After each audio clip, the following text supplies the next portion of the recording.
All right, guys, welcome back to the OHIO podcast. I am Buckeye Boggs. That man over there is my partner, Chris Wilds, and we've got a hot topic, and I ain't talking about a terrible store. I'm talking about one Kirk Herbstreit. Yes, that Kirk Herbstreit from ESPN Game Day, former quarterback of the Ohio State University. Kirk Herbstreit had some few choice words for all of you Ohio State fans and people like Chris and I, who apparently let's just say we hold our program that we love to a high standard. And when that high standard isn't met, we get critical of the head coach. He does not like that. In fact, he had a few names he wanted to call you and I. And this all stems from the fact that there are some people out there on social media, Chris, who have called Ryan Day John Cooper 2.0 because of how the last two seasons have ended against the rival and the team up north and going into the postseason. Very, very Cooper-esque, you might consider, which is what some fans like you, Chris, have pointed out to everybody. Well, let's set this up for all of you. Let me read you the direct quote. This was in the Toledo Blade newspaper there in Toledo, who asked him about this situation, about the fans calling Ryan Day John Cooper 2.0. He said the 15 percenters, they get mad at anything. That percent is going to be mad at something always. Day could win the Michigan game and go to the playoff and lose, and they'll be mad about that. That group is just a bunch of jack. You kind of embarrass all of us as Ohio State fans, so I don't really care, honestly, what that group thinks. Well, Chris, I would say you just got called a name by one Kirk Herbstreit, and he doesn't really care what you think. He went on to say the people who matter, the logical people who actually have a brain and understand the sport, they love what Ryan Day has done. The fact that this is even a topic is almost comical. Chris, your response to one Kirk Herbstreit. Well, Eric, I can say it doesn't really matter to me what an average quarterback and a less than average announcer has to say. Woo! First of all, he's a self hating Buckeye who, at this point, is, I don't know, kissing Ryan Day's butt trying to get his kid playing time or something. I don't know. But let me tell you, you know what? There's a difference between being angry about something, which I'm not angry. I'm angry about the comments that I just heard, but I'm not angry when Day loses. I'm disappointed when Day loses, and I feel that yes, I am very critical of the performance or the play calling or this or that or this that or the other, and I think that's what we're here to do. We're supposed to be critical. You know what? We can be logically critical and still be disappointed. I understand that in his position, and this is everybody's defense is, well, he can't be, come off as a fan when he's in the announce booth. You know what? As far as I'm concerned, he never comes off as a fan. This is the first time I've heard him really come out and defend Day about anything. And again, I don't know what the sudden love affair is with Ryan Day, with Kirk Herbstreit. And you know what? As far as calling him Cooper 2.0, that's just based on what we've seen. That's the performances that we've seen out of him versus that team up north and come playoff time. He still hasn't won the big one. Two And things. you, Yeah, but you know two what? things. Before I go, that doesn't mean that I didn't like Cooper. I thought Cooper was a great human being, a good guy, and 90% of the season, a very good coach. He just couldn't win when it mattered.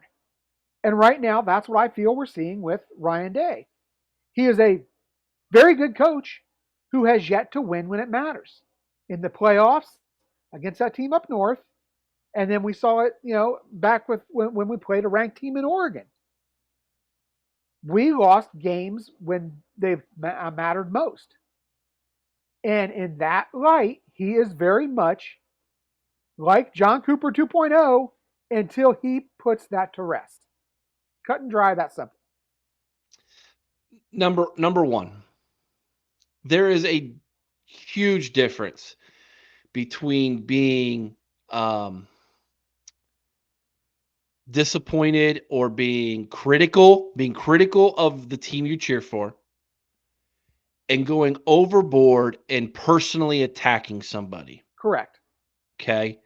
You can be critical and be disappointed and even not like somebody and share that without personally attacking somebody. Correct. When that turns into a personal attack, you've gone overboard. Okay. Meaning, like when somebody calls fans Jack, because yeah, sounds to me like he's a lot more the one who's being a bit of a jerk there, going on personal attack raids there.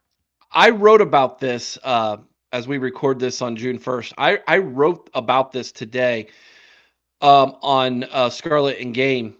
And this is my summary, my final paragraph of all of this. I said, for someone who I respected greatly and who I have defended, this seems juvenile and counterintuitive to the always professional approach that he usually brings to the table. In the end, he may want to rethink his approach because it seems he isn't any better than the 15 percenters who obviously are agitating him still to this day, Chris. He has had a love-hate relationship with his alma mater and the fan base of his alma mater ever since the last game he wore scarlet and gray. And his success, I don't believe, has gone to his head, but when it comes to this fan base, he is seems to be always agitated. He was agitated when he worked for 1460 The Fan in Columbus. He ended up leaving the radio station.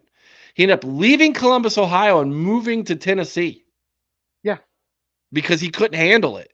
Because people were calling him out on how he was acting on ESPN Game Day. He wasn't a Buckeye on game day. He was too professional. Now, I defended him during that time period. I was like, he's doing his job. Let him, leave him alone. But this approach of now attacking the fan base, whoa, you never do this to anybody. Why are you doing it to the very fan base that has, helped give you a platform for you to one day become the man you are today? Because That is I've said way it forever, overboard. he is a self-hating Buckeye. You know, I don't expect him to be like Desmond Howard, okay, and be a complete clown on game day and just wave the scarlet and gray flag like he waves the maize and blue constantly. I don't expect that. But the personal attack, man, on the 15 percenters, really? That's lame. It's juvenile. Very. Well, I think if he I bet he would if he thinks about it and he sits down, he would rethink how that approach. That probably wasn't the right approach to call people. And here's my point number why 2. don't you ask Marcus Freeman how that works out there, Kirk? Here's point number 2. Since when did Ohio State have to lower their standard? Yeah. Because that's essentially what he's asking us to do. Yeah. Is lower our standard. The standard is to beat your rival, to win the Big Ten, and go to the college football playoff. If you do not do those things, that season was not successful. That is the standard. Ryan Day said himself when he got the job, my number one job is to beat that team up north, and number 2, win every game after that. He knew the biggest part of this job was to beat that scum from up north, and he's failed 2 years in a row. And this fan base is holding him to the very standard that he admitted and accepted when he got hired. Since when should we lower that? Because Kirk Herbstreit says we should. And you know no, what? Thank you. Ryan Day doubled down on it. 12-1 and a Rose Bowl victory is not good enough. He said it himself. Yes. 12-1 with a Rose Bowl victory means nothing. Ryan Day, successful season. Ryan Day does not need Kirk Herbstreit to be his savior. Ryan Day is a grown man. Okay? Yes. He's a grown man, and if he doesn't succeed, if he loses again, if he he's either going to get fired or he's going to be on the hot seat. One of the two things are going to happen this year if he loses. He's either going to get fired or he's going to be given one more chance and he's on the hot seat. Those are the only two options if they lose on November 25th. Now, hopefully, he wins the game. I Hopefully. hope so. But here's the thing. We are not lowering our standards as a fan base.